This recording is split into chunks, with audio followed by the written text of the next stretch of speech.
저희가 이제 건강한 교인에 대한 그 10가지 특징에 대해서 공부를 하게 될 텐데요. 그 중에 첫 번째 특징이 이 건강한 교인은 그 강해식으로 듣는다라는 공과가 있습니다. 그래서 강해식으로 듣는 교인에 대해서, 성도에 대해서 공부를 하게 될 거고, 그래서 이제 강해 설교가 무엇이냐 이런 얘기들을 하게 될 건데요. 사실 저희가 누가복음 계속 해왔던 것들이 강해 설교입니다. 강해 설교라는 것은 저희가 공부해 보면 같이 이해할 수 있겠지만, 이 성경 본문의 요점을 설교의 주된 요점으로 삼는 설교를 말합니다. 그래서 본문이 무엇을 말하는지를 이 자리에서 말하는 것이 강해 설교입니다. 이 전하고자 하는 내용을 제가 먼저 정해서 가져오는 것이 강해 설교가 아니고요. 본문을 택했는데 그 본문이 말하고자 하는 것을 가르치는 것이 강해 설교입니다. 미리 주제를 선정하지 않는 것이 중요합니다. 반면 주제 설교라는 것이 있습니다. 주제 설교라는 것은 전하고자 하는 주제를 미리 정하는 것입니다. 그리고 그 주제에 대해서 다루고 있는 본문이 무엇인지를 찾는 것입니다. 오늘 제가 할 설교가 주제 설교인데요. 때로는 이 주제를 부각시키기 위해서 여러 성경 본문을 찾아서 같이 가르치기도 합니다. 그래서 이 주제 설교라는 것은 먼저 주제를 정하고 그 다음에 그것을 말하고 있는 본문을 택하는 그런 식으로 설교를 합니다. 예를 들어서 언어 생활에 대한 주제로 오늘 말씀을 전해야겠다라고 결정을 한다면 잠언에 있는 여러 말씀들, 그리고 야고보서에 있는 혀에 대한 말씀들, 그런 것들을 찾아서 말씀을 드릴 수 있을 겁니다. 그래서 강해 설교나 주제 설교의 차이는 먼저 주제를 정하느냐 아니냐의 차이가 있고요. 그러나 두 가지의 공통점은 본문이 말하고 있는 것을 벗어나서는 안 된다라는 것입니다. 둘 다 강해 설교나 주제 설교 모두 본문이 말하는 것을 전해야 한다라는 것입니다. 오늘 저는 주제 설교를 하려고 합니다. 왜냐하면 추석이 다가왔잖아요. 그래서 추석에 맞춰서 여러분들이 이제 믿지 않는 가족들을 만나게 될 거고, 믿지 않는 친척들을 만나게 될 거고, 또 여러 친구들과 함께하는 기회들이 많아질 겁니다. 그래서 그럴 때 이 그리스도인으로서 우리가 어떻게 마땅히 해야 하느냐, 그러한 주제로 말씀을 전해야겠다라고 생각을 했습니다. 그래서 먼저 저는 주제를 정했고요. 그에 합당한 본문을 정했습니다. 오늘 본문은 바로 베드로전서 3장 13절에서 17절입니다. 이 베드로전서가 오늘의 이 주제를 다루기에 정말 합당한 서신서인데요. 첫째로는 이 편지를 받는 수신자가 소아시아에 흩어져 살고 있는 그리스도인이었기 때문입니다. 오늘 제가 말씀을 전하려고 하는 주제는 믿지 않는 이 세상 속에서, 믿지 않는 사람들이 존재하는 이 세상 속에서 그리스도인으로서 어떻게 살 것이냐라는 주제인데요. 바로 베드로전서가 그와 같은 내용입니다. 소아시아 지역에 흩어져 있는 믿지 않는 사람들 속에서 마치 행인과 나그네처럼 살고 있는 그들을 대상으로 쓴 편지입니다. 또 배경도 참 유사한데요. 이 소아시아 성도들이 그들의 신앙 때문에 여러 가지 시험을 받고 있는 상태였습니다. 여러분이 믿지 않는 가족들, 친척들, 그리고 친구들과 함께 어울려서 이 세상을 살다 보면 이 신앙 때문에 많은 고난을 당할 것입니다. 그래서 그러한 여러 가지 시험 중에 있는 성도들에게 보낸 편지다. 그리고 이 편지의 목적도 오늘 이 주제와 합당합니다. 이 편지의 목적이 그 여러 가지 고난 가운데 있는 성도들에게 이 하나님의 뜻에 따라 살 때 너희에게 소망이 있다. 이 소망을 붙들고 그 고난을 이겨내라. 그러한 메시지를 전달하기 위한 목적을 가지고 있습니다. 특별히 오늘 본문으로 삼은 13절에서 17절은 이 대답할 것을 항상 준비하라. 너희가 가지고 있는 소망을 전해야 된다. 한마디로 말하면 전도에 대한 명령도 들어 있습니다.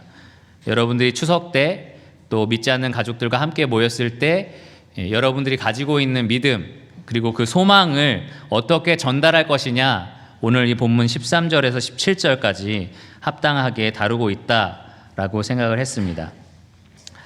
그래서 오늘 이 본문을 통해서 저는 세상 속에서 그리스도인으로서 우리가 어떻게 살 것이냐, 세상 속에서 그리스도인으로 사는 법 3가지에 대해서 말씀드리기를 원합니다. 여러분 주보에 보시면 이 설교의 개요가 적혀 있습니다.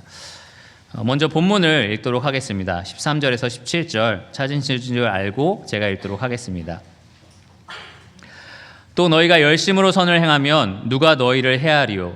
그러나 의를 위하여 고난을 받으면 복 있는 자니 그들이 두려워하는 것을 두려워하지 말며 근심하지 말고 너희 마음에 그리스도를 주로 삼아 거룩하게 하고 너희 속에 있는 소망에 관한 이유를 묻는 자에게는 대답할 것을 항상 준비하되 온유와 두려움으로 하고 선한 양심을 가지라.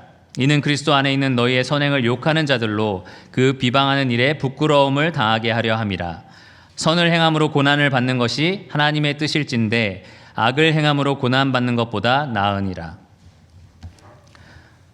첫 번째로 세상 속에서 그리스도인으로 사는 법, 첫 번째 원칙은 바로 열심으로 선을 행하여 불필요한 고난을 막는다입니다. 열심으로 선을 행하여 불필요한 고난을 막는다. 오늘 본문 13절에 보면 또 너희가 열심으로 선을 행하면 누가 너희를 헤아리요? 라고 묻고 있습니다. 이 의미가 뭐죠? 너희가 열심으로 선을 행한다면 너희에게 해할 자가 없을 것이다. 너희를 해할 자가 없을 것이다 라는 의미입니다. 다른 말로는 그리스도인들이 이 세상에서 받는 여러 가지 핍박, 여러 가지 고난, 시험 중에 우리가 받지 않아도 되는 시험이 있다는 겁니다. 만약에 우리가 선을 행하여 산다면 받지 않아도 되는 고난을 우리가 받고 있다는 것입니다. 예를 들면 두 가지 정도가 있습니다. 첫째로는 자기 죄 때문에 당하는 고난입니다. 이 3장 17절에 보면 악을 행함으로 고난을 받는 것에 대해서 말을 합니다. 우리가 죄를 행함으로, 악을 행함으로 받는 고난이 있다라는 것입니다. 그래서 그러한 고난, 우리가 죄를 져서 받는 고난은 아무런 칭찬이 없다. 2장 20절의 말씀에도 적혀 있습니다. 제가 예전에 라디오에서 들은 사연인데요. 이제 믿지 않는 사람들이 라디오 이 추석 때가 되면 그 사연들을 많이 보냅니다. 그러면서 추석 때 며느리가 일하러 오지 않았어요. 뭐 어머니가 도와주지 않아요. 이런 얘기들 사연들이 굉장히 많고요. 최근에 본 기사에 보니까 명절 이후에 이혼율이 굉장히 높다고 하더라고요. 그래서 그리고 얼마 전에 본 뉴스에서는 또 명절 때 가짜 기부스를 만들어서 이렇게 가는 사람들이 많다고 하더라고요. 그래서 이 정도로 명절이 심하구나라는 생각을 하게 되었습니다.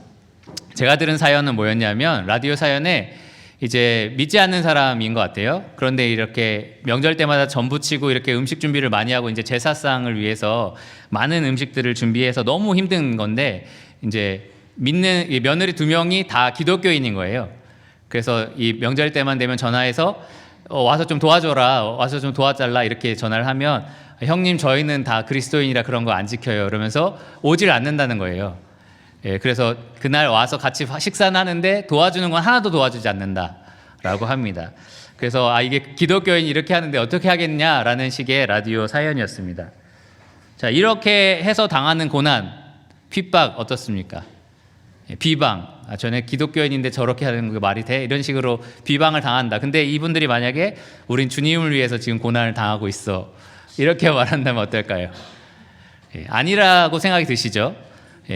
이것은 이 사람들이 악을 행함으로 선을 행하지 않기 때문에 당하는 고난들입니다. 바로 그리스도인들이 이러한 이유로 고난을 당할 수 있습니다. 내 자존심을 내세우거나 이기심 때문에 내가 하고 있는 말들이나 다른 사람에게 상처를 주거나 어떠한 나의 죄 때문에 당하는 그러한 고난들, 그러한 고난을 그리스도인은 당할 수 있습니다. 그러한 고난에는 아무런 칭찬이 없다라고 베드로는 말하고 있습니다. 두 번째로는요, 우리가 먼저 잘못한 건 아닌데 상대방의 죄에 대해서 죄로 반응해서 받는 고난이 있습니다. 9절 말씀에 보면 악을 악으로 욕을 욕으로 갚지 말고 도리어 복을 빌라라고 말합니다. 악을 악으로 욕을 욕으로 갚지 말라. 똑같은 방식으로 대하지 말고 도리어 복을 빌어주라 라고 명령을 하고 있는 것입니다. 그리스도인이 악을 악으로 또 욕을 욕으로 갚는다면 비방을 받을 수밖에 없습니다. 시험을 당할 수밖에 없습니다. 누군가 제3자가 옆에서 볼 때 너도 잘한 거 하나도 없어 라는 말을 듣게 됩니다. 특히 가족 간에 친척들 간에 어떠한 다툼이 있을 수 있고 분열이나 갈등이 있을 수 있습니다. 분명히 상대방이 먼저 우리에게 잘못을 했을지라도 내가 동일한 방식으로 그들에게 베풀었다면 사실 아무런 칭찬이 없습니다. 비방을 받을 수밖에 없습니다. 우리가 이 아이들이 싸울 때 이 아이들은 어떤 입장으로 말하냐면 나는 전혀 잘못한 게 없는데 형이 잘못했어요. 나는 전혀 잘못한 게 없는데 동생이 잘못했어요. 이런 식으로 말을 합니다. 근데 부모의 입장에서 보면 어떻습니까? 너희 둘 다 똑같아 라고 얘기하지 않습니까? 너가 이해하면 되는데, 네가 용서하면 되는데 둘 다 똑같이 이기적으로 싸우는 거 똑같다. 이렇게 평을 합니다. 그리스도인이 믿지 않는 사람들에게 받은 그 반응 그대로, 받은 것 그대로 돌려주는 것, 그것으로 받는 고난 역시 아무런 칭찬이 없는 고난입니다. 이 세상의 원칙은 뺨을 때리면 나도 뺨을 때리는 게 이 세상의 원칙입니다. 그러나 예수님의 원칙은 한쪽 뺨을 맞을 때 다른 쪽 뺨을 돌려대는 것이 예수님의 원칙입니다. 추석 때 이렇게 고향에 내려갈 때, 특별히 제가 청년회를 담당하고 있기 때문에 청년들의 시각에서 보면 이 고향에 내려가는 거 싫어하는 청년들이 좀 있습니다. 왜냐하면 결혼 넌 언제 하니, 뭐 취업은 언제 하니, 이런 질문들이 너무 스트레스가 된다고 합니다. 물론 관심이 있어서 이렇게 질문하시는 분도 있지만 약간 비꼬는 듯하게 말하는 분들도 있어요. 어느 철년에 결혼하니, 뭐 이런 식으로 비꼬니까 굉장히 괴로울 때가 있습니다. 그럴 때 우리가 들은 말씀에 따르면은 인자하게 은혜롭게 우리가 반응하는 게 맞는데, 우리도 계속 그런 얘기들을 듣다 보면 화가 나잖아요, 그렇죠? 그러면 어떻게 반응할 수 있습니까? 그럼 삼촌은 언제 직장 가는데요? 뭐 삼촌은 언제 승진되는데요? 이런 식으로 우리도 역으로 공격할 수가 있겠죠. 근데 그러한 방식들, 악을 악으로 욕을 욕으로 서로 갚아가는 것, 그것을 통해서는 우리가 아무런 칭찬을 얻을 수 없습니다. 이 말씀에 따르면 우리가 도리어 복을 빌어주라 라고 말을 하고 있습니다. 우리가 죄에서 멀어질 때, 우리가 그들의 죄에 대해서 죄로 반응하지 않을 때 우리가 받을 여러 가지 비판, 그리고 핍박들, 비방들을 우리가 미리 사전에 방지할 수 있다라는 것입니다.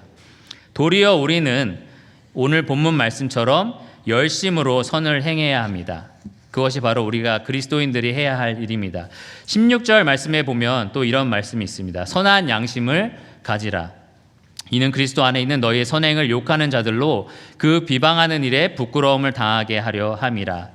우리가 비방을 받을 때 도리어 우리는 선한 양심을 가지고 있어야 한다. 특별히 이 선한 양심이라는 것이 하나님 앞에서 우리가 가져야 하는 마음, 그리고 무엇이든지 하나님 앞에서 옳은지 분별하는 마음, 무엇이 선한지 분별하는 마음, 그것을 가지라라고 명령하고 있는데요. 더 분명히 말하면 지켜라.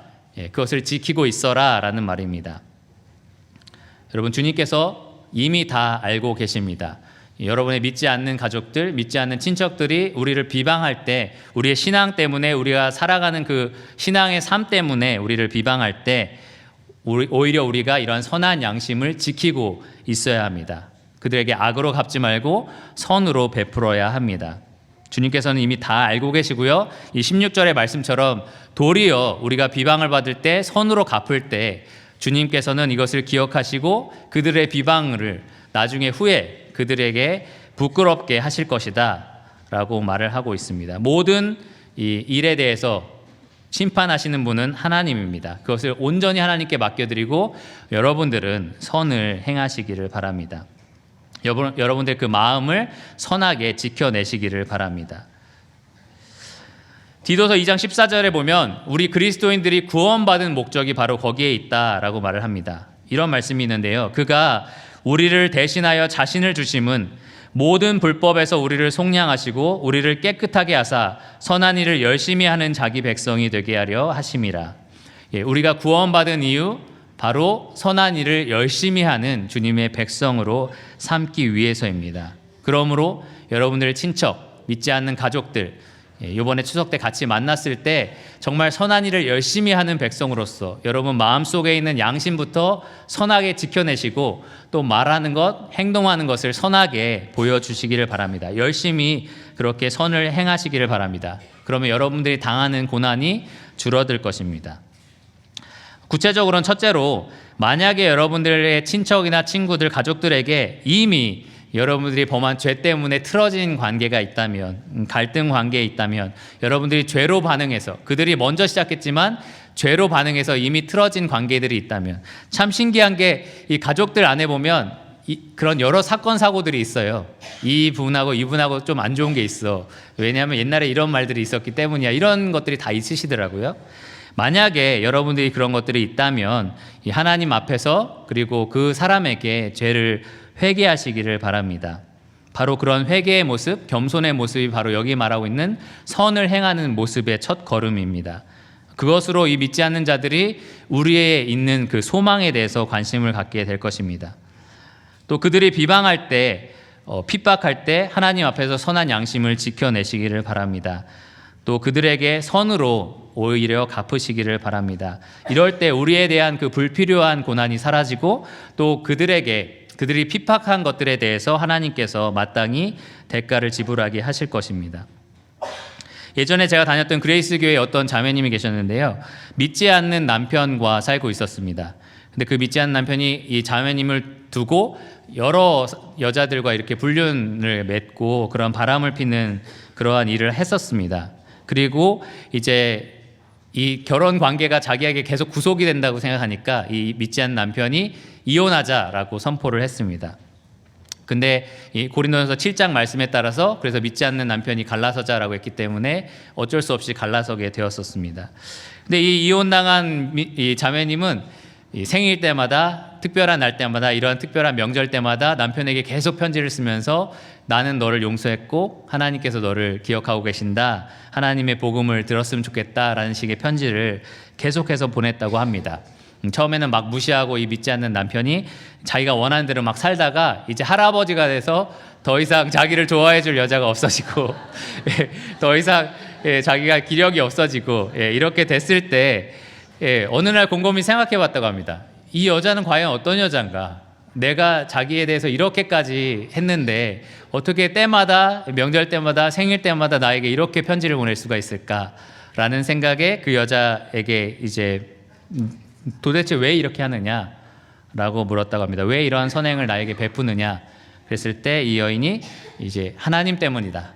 내가 하나님을 사랑하고 하나님께서 이렇게 선을 베풀기를 원하시기 때문이다. 그리고 진심으로 네가 거듭나기를 원한다라는 식의 얘기를 해줬다고 합니다. 그래서 참 아름답게도 그 사람이 구원받고 나중에 하늘나라에 갔다라는 이야기를 들었습니다. 여러분의 믿지 않는 가족들이 이렇게까지 하시는 분은 없죠? 그러나 여러 다양한 모습으로 여러 가지 시험을 여러분 믿음 때문에 받고 계실 겁니다. 이 자매님처럼 우리가 선한 일로 믿지 않는 자들을 이겨낼 수 있는 그러한 자들이 되었으면 좋겠습니다. 두 번째 원리는 두려워하지 말고 근심하지 말라 복이 있다라는 원리입니다. 14절부터 15절 초반에 있는 말씀인데요. 우리가 선하게 사는 일이 왜 어려울까요? 왜 믿지 않는 자들이 악하게 대할 때 또 그들과 이야기할 때 우리가 자꾸 힘들고 어려운 이유가 뭘까요? 왜냐하면 우리가 뭔가 손해본다라고 생각하기 때문입니다. 내가 여기서 참으면 내 자존심이 구겨지는 일이야. 내가 여기서 용서하고 이해하면 경제적으로 내가 더 뭔가 희생해야 하는 일이야 라고 우리가 손해를 따져볼 때 전혀 유익이 되지 않기 때문에 나도 똑같이 이제 대하게 되는 겁니다. 뭔가 억울합니다. 용서하면 내가 뭔가 억울하고 뭔가 내가 참으면 내가 바보가 되는 것 같고 그러니까 왜 맨날 나만 참아야 되냐라는 생각이 마음속에 듭니다. 지금 이 자리에서 선을 행한다는 것 당장은 아무런 보상이 없고 손해만 있는 것 같습니다. 근데 잘 생각해 보면 우리가 손해, 이득 이런 걸 따지는 그 요소들이 대부분 이 세상의 것들인 것이 많습니다. 내가 참았을 때 얻는 것이 이 경제적인 것, 돈이냐 혹은 이 사람과 나 사이에 어떤 입지냐, 영향력이냐 혹은 어떤 명예냐, 권력이냐, 내 자존심을 세우는 것이냐 이 모든 것들이 사실 잘 생각해 보면 이 땅에 있는 것들입니다. 그래서 그것들을 내가 얻느냐 잃느냐를 따지면서 그럼 난 선을 못할 것 같아. 나 요번엔 못 참겠어. 도저히 이번엔 용서할 수 없어. 이 정도까지 용서했으면 내 자존심이 너무 상하는 것 같아.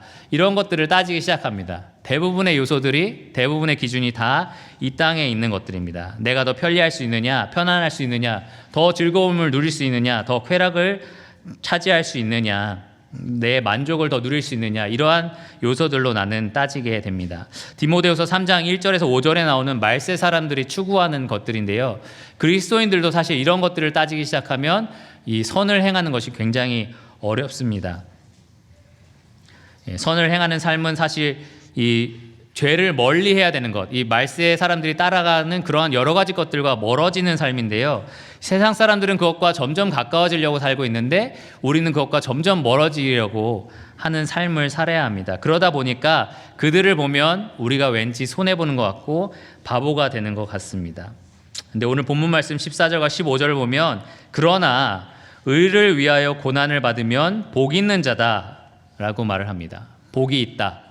오히려 우리에게 복이 있다라는 말을 하는 겁니다. 그리고 그들이 두려워하는 것을 두려워하지 말며 근심하지 말고 너희 마음에 그리스도를 주로 삼아 거룩하게 하라라고 말을 합니다. 그리스도를 거룩하게 하라라는 말은 마태복음 6장 9절에 예수님께서 기도에 대해서 가르쳐 주실 때 아버지의 이름이 거룩히 여김을 받으시옵소서라고 기도했던 그 내용입니다. 즉 하나님이 내 삶을 통해서 예배 받으시고 그 영광이 드러나는 것이 내 삶의 가장 첫째 자리에 와 있는 것입니다. 결국 돈이 있느냐 없느냐, 내가 돈을 잃느냐 얻느냐, 내 자존심이 높아지느냐 낮아지느냐, 내 가족들과의 관계에 있어서 내 목소리가 더 세질 수 있느냐 아니면 나는 별거 아닌 존재가 되느냐, 이런 것의 문제가 아니라 첫째 자리에 오는 것은 하나님의 영광이 여기서 드러나고 있느냐 아니면 줄어들고 있느냐, 잘 드러나지 않고 있느냐, 그것을 가장 처음으로 삼아라 라는 말입니다. 오직 그분만, 하나님만 경외하라. 우리의 삶의 우선순위를 올바로 세워야 한다라는 말입니다. 사실 세상 사람들이 우리에게 그렇게 반응하는 것은 그들을 두렵게 하고 근심하게 하는 것이 바로 그런 요소이기 때문입니다. 돈, 명예, 자존심, 그들의 쾌락, 그들의 편리함, 이것이 그들에게 있어서 그들을 통제하는 것이기 때문에 그게 없으면 두렵고 그게 없으면 근심이 되는 것들이기 때문에 믿지 않는 우리들에게도 그렇게 반응을 합니다. 참 가족이면 서로 사랑하고 한없이 베풀어야 될 것 같은데 그렇지 않습니다. 이기적이고 교만하게 됩니다. 사실 믿지 않는 사람들은 그럴 수밖에 없습니다. 그런 것들로 인해서 통제받는 삶을 살기 때문입니다. 하지만 우리 믿는 사람들은 예수 그리스도를 온전히 예배하는 자들입니다. 이 예수 그리스도를 가장 첫째 자리에 두고요, 그 나머지는 주님께서 공급하신다라는 믿음으로 살고 있는 사람들입니다. 실제로 그렇습니다. 하나님 우리의 모든 필요를 공급하십니까? 하나님 우리가 두려워할 만한 모든 것들을 완전히 통제하고 계시는 분입니까? 그렇다면 우리가 가장 먼저 생각해야 될 것은 하나님의 영광, 예수 그리스도의 이름입니다. 그분이 모든 것을 통제하시기 때문에 우리는 그분만 두려워하면 됩니다. 그분만 경외하면 됩니다. 그래서 베드로가 그것이 복되다라고 하는 겁니다. 우리가 고난을 받는 것 자체가 되게 행복하다라는 건 아닙니다. 믿지 않는 자들에게 여러 가지 억압을 당하고 핍박을 받는데 그것 자체가 행복하다는 것이 아닙니다. 그 모든 환경 가운데 함께 계시는 하나님, 그리고 그 모든 것을 보상하실 하나님이 계시기 때문에 복되다라고 말을 하는 겁니다. 가끔 이 자리에서 저희 아버지가 이런 얘기를 하신 적이 있습니다. 믿지 않는 자들이 우리 뺨을 때리면 1억씩 준다면 몇 대를 맞고 싶냐, 이런 질문을 할 때가 있습니다. 저도 이 앉은 자리에서 생각해 보면 한 5대만 맞고 5억만 받았으면 좋겠다, 이런 생각을 한 적이 종종 있습니다. 여러분 얼마가 필요하십니까? 몇 대만 맞으시면 될 거잖아요, 그렇죠? 이렇게 눈에 보이는 돈, 그리고 내가 몇 대만 맞으면 권력이 높아진다, 직장에서 승진한다, 어떤 영향력이 생긴다, 자존심이 높아질 수 있다, 이런 얘기들을 하면 그게 실질적으로 와닿습니다. 그래서 맞더라도 난 상관없어라는 생각까지 미칩니다. 그렇죠? 그런데 하나님의 영광, 하나님의 상이 있다라는 것은 그렇게 와닿진 않습니다. 그러다 보니까 우리가 그런 현실 가운데 믿지 않는 자들과 그런 관계 속에서 이 하나님을 의지해야 된다, 그 하나님의 영광을 높여야 된다라는 것이 실질적으로 잘 와닿지 않는 것입니다. 그런데 실제로는 하나님의 상이 있습니다. 실제로는 하나님의 이 영광이 있습니다. 그래서 이러한 식의 설교들이 되어질 때 어떻게 더 참을 수가 있지? 우리 친척 중에 이 사람은 또 이런 말을 할 텐데 내가 어떻게 더 참을 수 있지? 어떤 이런 갈등 가운데 내가 어떻게 더 이해할 수 있지? 용서할 수 있지? 이러한 고민들이 듭니다. 그래서 이런 설교를 들으면 더 많은 짐이 지어졌다라고 생각이 들기도 합니다. 근데 저는 여러분의 시각을 바꿨으면 좋겠습니다.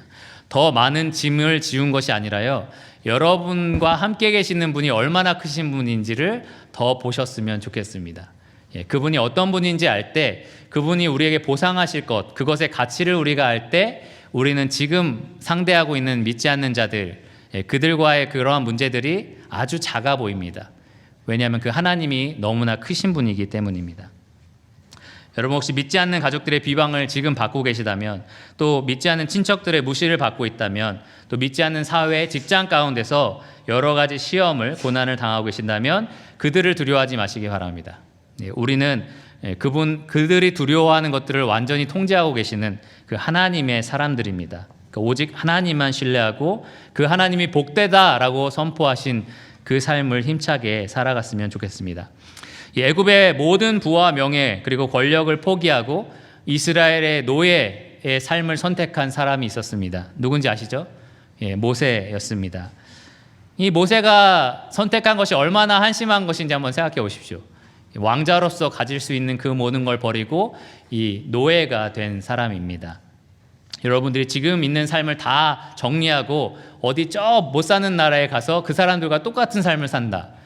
주위 사람들이 아무도 인정하지 않고 이해할 수 없는 삶일 겁니다. 그러나 모세는 하나님을 택한 것입니다. 하나님을 첫째 자리에 두고 그분을 택한 것입니다. 그랬을 때 그가 여러 가지 고난을 받았지만 이 모세가 하나님과 마주하면서 나눴던 대화의 가치를 생각해 보십시오. 하나님의 영광과 함께하면서 그분과 누렸던 그 가치를 한번 생각해 보십시오. 광야를 걸어가면서 하나님으로 받은 그 수많은 은혜를 한번 생각해 보십시오. 하나님의 모든 권능을 친히 눈으로 봤던 모세, 그보다 더 복된 삶이 어디 있겠습니까? 하나님 우리에게 그러한 삶을 지금 살라고 명령하고 계십니다. 의롭게 살 때, 여러분 그런 비방을 받을 때 오히려 기뻐하시기를 바랍니다. 내가 지금 이런 삶을 살기 때문에 비난을 받는 거구나. 오히려 믿지 않는 사람들이 아무렇지 않게 여러분을 대한다면 이상한 겁니다. 나랑 똑같은 사람처럼 취급한다는 얘기입니다. 오히려 이 신앙 때문에 여러분들이 비방을 받거나 핍박을 받을 때 오히려 기뻐하시기를 바랍니다. 예수님께서 직접 하신 말씀인데 마태복음 5장 11절과 12절을 보면 나로 말미암아 너희를 욕하고 박해하고 거짓으로 너희를 거슬러 모든 악한 말을 할 때에는 너희에게 복이 있나니 기뻐하고 즐거워하라. 하늘에서 너희의 상이 큼이라. 너희 전에 있던 선지자들도 이같이 박해하였느니라. 여러분 믿지 않는 자들에게 핍박을 받을 때 기뻐하시기 바랍니다. 아까 처음에 말한 말씀처럼 여러분의 죄나 여러분이 죄로 반응해서 받는 핍박 말고요. 여러분이 선을 행하고 그리스도를 따라가는 삶을 사는데 받는 핍박, 그것에 대해서 기뻐하시기를 바랍니다. 하나님께서 상으로 보상하실 것입니다. 이것이 모든 믿는 자들의 공통점입니다. 세상에 있는 모든 형제들이 이와 같은 고통을 당하고 있습니다. 5장 9절에도 베드로는 이 세상에 있는 너희 형제들이 동일한 고난을 당한다 라고 말하고 있습니다. 하나님을 따르는 자들 핍박을 받을 수밖에 없습니다. 여러분 마틴 루터 킹이라는 목사를 아십니까? 이 뭐라고 하죠? 흑인과 백인 사이에 뭐라고 하죠 이게? 인종차별. 갑자기 말이 생각이 안 나는데 인종차별에 대한 그거에 대해서 이 진리를 선포했던 목사가 이 마틴 루터 킹 주니어라는 목사였습니다. 이 목사가 처음으로 그런 것들을 주장하고 나설 때 이 백인 우월주의라고 해서 KKK라는 그런 집단이 있었습니다. 그 사람들이 이 입에 담을 수도 없는 말로 계속해서 이 사람에게 경고의 메시지를 전했고 네가 계속해서 그러한 메시지를 선포하면 네 자녀들과 아내를 죽이겠다라는 식의 협박 메시지들을 계속 받았었습니다. 하루는 마틴 루터 킹이 이렇게 또 똑같은 자리에서 이 인종의 차별에 대한 발언을 했고 또 진리, 하나님의 진리로 그것에 대해서 선포를 했을 때 어떤 사람이 급하게 다가와서 너의 집에 지금 폭탄이 터졌다라는 말을 들었습니다. 그래서 그 집에 가보니까 진짜 집이 다 불타 있었고 아내랑 아이들은 다행히 목숨을 건진 상태였습니다. 한번 생각해 보시죠. 여러분이 그 이야기를 듣는 순간부터 집에 갈 때까지 핸드폰으로 확인할 수 있는 것도 아니고 아이들이 죽었을 수도 있겠다, 아내가 죽었을 수도 있겠다라는 마음으로 아마 분노가 일어났을 수도 있을 겁니다. 또 두려움과 근심이 있었을 수도 있을 겁니다. 집에 가서 보니까 이제 흑인 무리들이 그 자리에 모였고요. 그들이 이제 완전히 분노하게 됩니다. 이런 일을 한 백인들을 우리가 살려줘서 되겠냐? 그래서 뭐 한 손에는 곡괭이, 창 뭐 이런 거를 들고서 우리가 이제 밀고 가서 백인들을 핍박하자라는 말들을 합니다. 복수하자. 그랬을 때 이제 마틴 루터 킹이라는 사람이 이런 말을 했다고 합니다. 예수님은 지금도 원수를 사랑하라고 외치고 계십니다. 사랑으로 증오에 맞서십시오. 여러분 불타는 믿음과 빛나는 확신을 가지고 집으로 돌아가시기 바랍니다. 지금 뒤에는 불타는 집이 있었죠. 근데 여러분 불타는 믿음을 가지고 집으로 돌아가십시오라는 설교를 한 것입니다. 이 사람 눈에는 지금 그 불타는 집이 설교의 좋은 예화가 된 겁니다. 이렇게 타는 집처럼 여러분 마음에 주님을 향한 이런 불타는 믿음을 가지시기를 바랍니다 라는 설교를 한 겁니다. 우리가 고난을 당할 때 두려워할 필요가 없습니다. 우리가 근심할 필요가 없습니다. 오히려 복되다라는 믿음을 가져야 합니다. 이 마틴 루터 킹 목사처럼 정말 하나님의 은혜에 감사하고 또 그들을 선으로 되갚을 수 있는 그러한 믿음을 가지시기를 바랍니다. 왜냐하면 하나님께서 이 모든 과정을, 모든 상황을 다 알고 계시기 때문입니다. 마지막 세 번째입니다. 세 번째는 온유와 두려움으로 소망을 말하라 라는 원리입니다. 15절 하반절과 17절 말씀입니다. 15절 하반절의 말씀을 보면 너희 속에 있는 소망에 관한 이유를 묻는 자에게는 대답할 것을 항상 준비하되 온유와 두려움으로 하라 라고 말을 합니다. 사실 가족을 전도하는 것은 쉽지 않은 일입니다. 저는 아버지 쪽도 다 믿으시고 또 어머니 쪽도 거의 믿으시고 장인어른 장모님 쪽도 많이 믿으십니다. 그래서 이러한 기회들이 많이 없는데요. 하지만 믿지 않는 친척들이 있습니다. 이 가운데는 어떤 분들은 가족들이 나 빼고 다 믿는 경우도 있을 겁니다. 그러한 사람들에게 전도하는 것은 참 쉽지 않습니다. 예전에 저희 교회에 오신 빌 셰넌 목사님도 이 뉴욕에 이제 가족들이 있는데 거기서 전도를 하면 네가 목사야 이러면서 다 웃는다고 합니다. 그러니까 이 아이가 자라왔던, 그러니까 구원받기 전까지 어떻게 살았는지 다 아는 거예요, 가족들이. 그러니까 도저히 믿을 수가 없는 거죠. 그래서 가족을 전도하는 것이 참 쉽지가 않습니다. 그들이 듣지 않으려고 하기 때문입니다. 여기 15절 말씀에 나와 있는 내용을 보면 우리가 그들에게 전도하는 데 있어서 4가지 정도의 과정이 필요합니다. 먼저 첫째로는 너희 속에 있는 소망이라는 말이 있습니다. 그러니까 우리 안에 소망이 있다는 게 보여져야 한다는 겁니다. 그러니까 우리 안에 소망이 있는 것 같이 우리가 살아야만 전도를 할 수 있다는 겁니다. 두 번째 과정은 이유를 묻는 사람이 있어야 된다는 겁니다. 믿지 않는 사람이 아무도 묻지 않는데 우리가 이야기해 주는 것은 사실 쉽지가 않습니다. 그들이 알고 싶어 해야 한다는 것입니다. 세 번째로는 대답할 것이 준비되어야 한다는 것입니다. 우리가 마땅히 복음 내용을 전달할 수 있는 준비가 되어 있어야 한다는 것입니다. 마지막 네 번째로는 온유와 겸손으로 전달할 수 있어야 한다는 겁니다. 이렇게 4가지 과정이 우리가 믿지 않는 자들에게 복음을 전할 때 필요한 과정입니다. 그런데 우리는 보통 이 4가지 과정을 다 무시하면서 복음을 전하려고 합니다. 첫째로는 소망 없는 사람처럼 말하고 행동할 때가 많습니다. 믿지 않는 가족들과 모였을 때 마치 이 세상에 돈이 전부인 것처럼 돈 없어 죽겠어, 얼마만 있으면 더 좋겠는데, 이런 말들을 믿지 않는 사람들과 하다 보면 얘도 나랑 똑같은데 기대를 걸고 사는구나 라는 생각을 갖게 합니다. 또 그들이 생각하는 가치관, 말투, 그런 것들과 똑같은 말을 하다 보면 우리랑 똑같구나, 어떤 세상에 대한 비판, 먹고 살기 힘든 세상이야 라는 비판들, 그리고 비방들, 정치 지도자들에 대한 비방들, 이런 것들을 하다 보면 우리랑 똑같이 모든 원인을 여기에 찾고 모든 질책을 여기다 하는 사람들이구나, 똑같은 관점을 갖게 됩니다. 물론 그러한 말들을 나눌 수는 있지만 그리스도인은 뭔가 다른 삶을 살아야 합니다. 두 번째로 우리가 무시하는 것은 이유를 묻지도 않고 관심도 갖지 않는 믿지 않는 자들에게 억지로 복음을 주입시키려는 데 있습니다. 믿지 않는 사람은 절대 관심이 없는데 가끔 이렇게 가족 예배를 드리는 가정들이 있거든요. 근데 그 믿지 않는 분들은 가끔 그 가족 예배를 피해서 오시는 분들이 있어요. 그러니까 그러한 메시지가 좀 불편한 거죠. 그런데도 불구하고 오면 그 자리에서 막 2시간 동안 설교한다. 안 듣겠죠. 듣지 않으려고 한 사람들은 처음부터 들을 마음이 없기 때문에 저희가 좀 잘 생각해 봐야 됩니다. 물론 우리가 권면해서 잘 믿게 하고 하는 건 좋겠지만 그들이 듣고자 하는 마음이 있을 때 이 전도는 효과가 큽니다. 세 번째로 우리가 무시하는 과정은 바로 준비되지 않았다는 겁니다. 우리가 복음 내용이 무엇인지, 무엇을 전해야 하는지 사실 잘 준비가 되어 있지 않습니다. 복음이 무엇입니까? 그러면 예수님 우리를 위해서 돌아가셔서 우리가 이제 지옥에 가지 않아도 됩니다. 이렇게 얘기할 수는 있지만 그보다 더 풍성한 우리의 복음의 원리를 제대로 전달할 수 있어야 됩니다. 마지막으로는 이 온유와 겸손이 빠진 복음 전도가 우리 가운데 많이 있을 수 있습니다. 예를 들어서 여러분 믿지 않는 가족이 나 구원 안 받았어. 나는 진화론 믿어. 막 이렇게 얘기하면은 믿는 우리가 그럼 넌 원숭이 자식이야. 이렇게 어떨까요? 예. 어떨까요? 너는 지옥의 불쏘시개야. 어떨까요? 그게 진리죠. 맞죠? 맞는 얘기잖아요.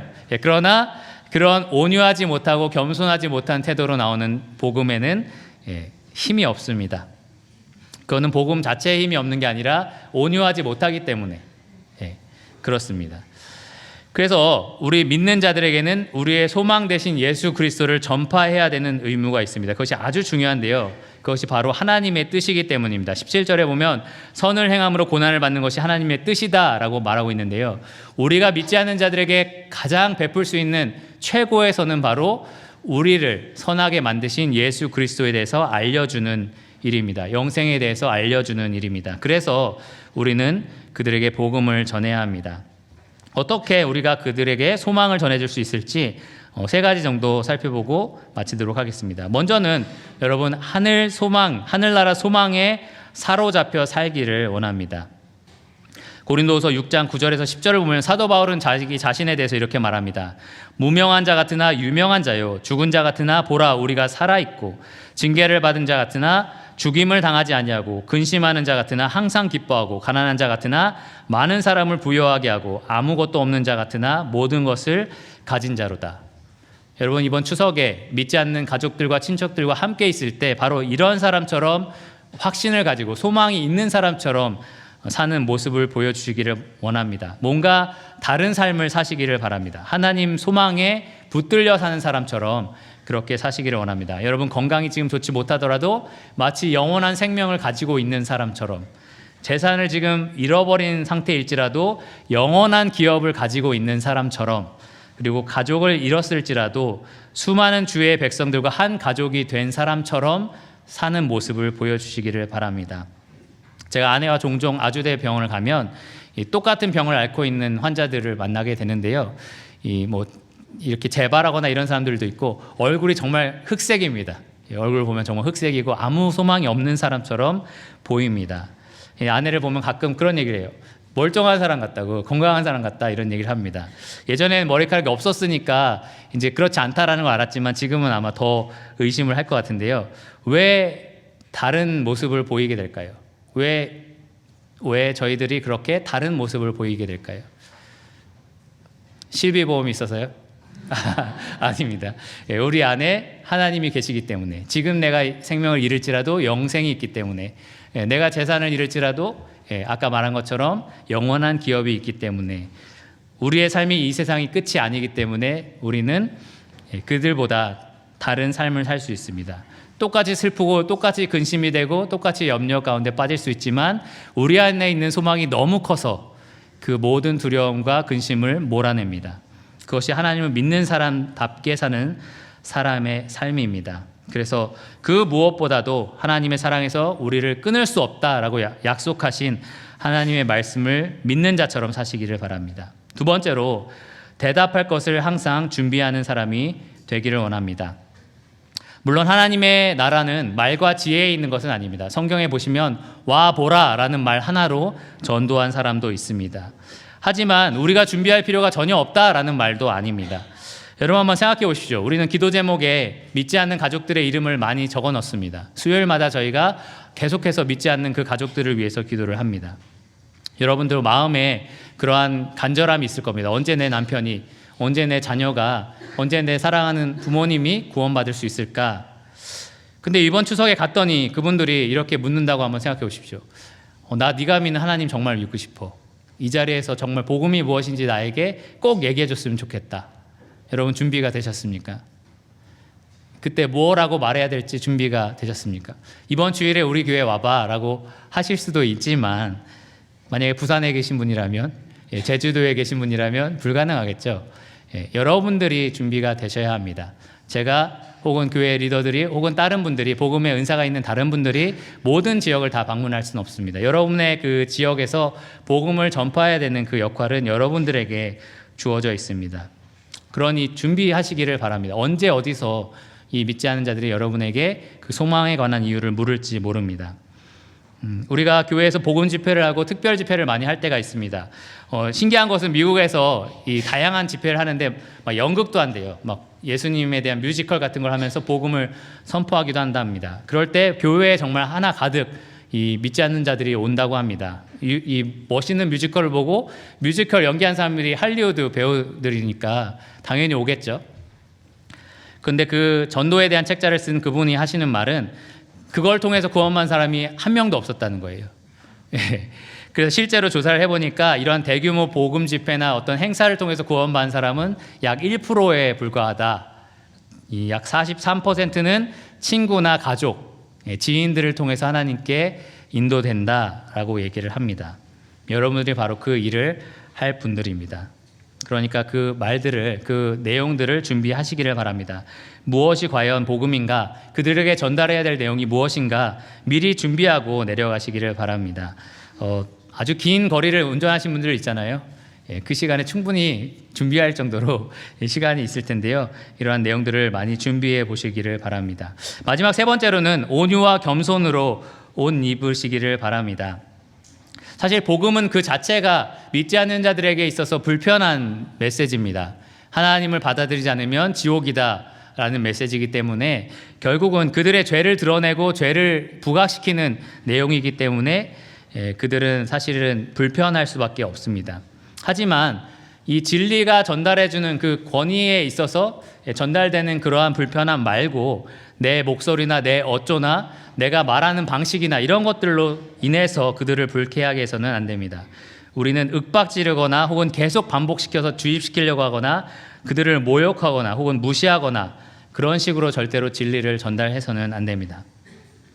고린도전서 13장에서 사도 바울은 사랑은 언제나 진리와 함께한다 라고 말하고 있습니다. 역으로 하면 진리도 역시 언제나 사랑과 함께합니다. 이 복음의 진리를 전달하면서 사랑 없이 전달하는 것은 사실 불가능합니다. 이 세상에서 가장 아름다운 러브 스토리는 바로 이 복음입니다. 그런데 그 러브 스토리를 우리가 사랑 없이 전달해서는 안 됩니다. 기억하시기를 바랍니다. 사랑은 언제나 오래 참고 온유합니다. 믿지 않는 자들에게 전달할 때 오래 참고 온유한 마음으로 전달했으면 좋겠습니다. 오늘 저희는 세 가지 원리를 배웠습니다. 먼저 우리가 선을 행함으로써 불편한 고난을 막는 것, 그리고 두 번째로는 우리가 두려워하지 말고 그리고 근심하지 말고 우리가 복된 삶을 살고 있다라는 것에 확신하는 것, 그리고 마지막으로는 우리가 온유와 겸손으로 우리의 소망을 전달하는 것에 대해서 말씀을 들었습니다. 저희가 기도한 후에 찬양을 한 곡 할 텐데요. 이 찬양의 가사 중에 이러한 후렴구가 있습니다. 제가 읽어드리겠습니다. 전하고 기도해 매일 증인 되리라. 세상 모든 사람 다 듣고 그 사랑 알도록. 우리는 예수 그리스도의 이 놀라운 복음, 그 복음에 담겨있는 사랑을 이 믿지 않는 자들에게 전하고 있습니다. 매일 증인이 되고 있습니다. 오늘 이번에 내려가셔서 믿지 않는 자들에게 이 사랑을 전파하시는 여러분들이 되시기를 원합니다. 전하고 그리고 전할 내용을 준비하시고 그리고 기도하시기를 바랍니다. 하나님께서 여러분들이 전달하는 그 말과 행동과 삶을 통해서 그들을 건지시기를 원합니다. 하나님께서 여러분과 함께 하시기를 원합니다. 그러면 기도하시고 말씀을 마치고 함께 찬양을 드리겠습니다.